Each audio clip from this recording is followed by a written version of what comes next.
Many years ago, a man named Job. No, his nose was bigger. Yeah, that's better. Job lived in the land of Uz. Job had 7 sons and 3 daughters. He owned 7,000 sheep, 3,000 camels, 500 pair of oxen, 500 donkeys, and a large number of servants. He was the richest person in the East. He was also a truly good person who respected God and refused to do evil. After any of his children held a feast, Job would send for his children and perform a ceremony as a way of asking God to forgive them of any wrongs they may have done. One day, when the angels had gathered around the Lord, and Satan was there with them, the Lord asked, "What do you think of my servant Job? No one on earth is like him. He is a truly good person who respects me and refuses to do evil." "Why shouldn't he respect you?" Satan remarked. "You make him successful in whatever he does, and his flocks and herds are everywhere. Try taking away everything he owns, and he will curse you to your face." The Lord replied, "All right, Satan. Do what you want with anything that belongs to him, but do not harm Job." Then Satan left, rolling up his sleeves. Then one day, someone rushed up to Job and said, "While your servants were ploughing with your oxen and your donkeys were nearby eating grass, bandits attacked and stole the oxen and donkeys."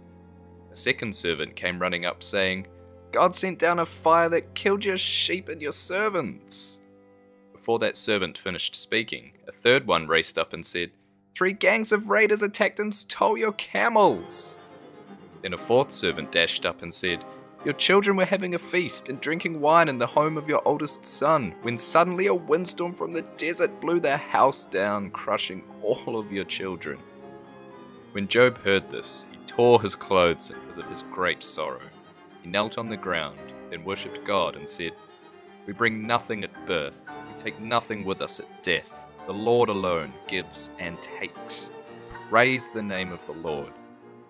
In spite of everything, Job did not sin or accuse God of doing wrong.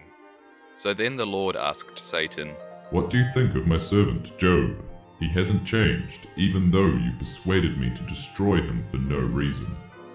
Satan answered, "Try striking Job's own body with pain, and he will curse you to your face." "All right.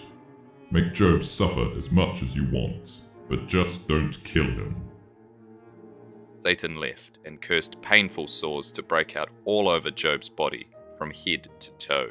Then Job sat on the ash heap to show his sorrow, and while he was scraping his sores with a broken piece of pottery, his wife asked, "Why do you still trust God? Why don't you curse him and die?" Job replied, "Don't talk like a fool. If we accept blessings from God, we must accept trouble as well." All that happened, Job never once said anything against God.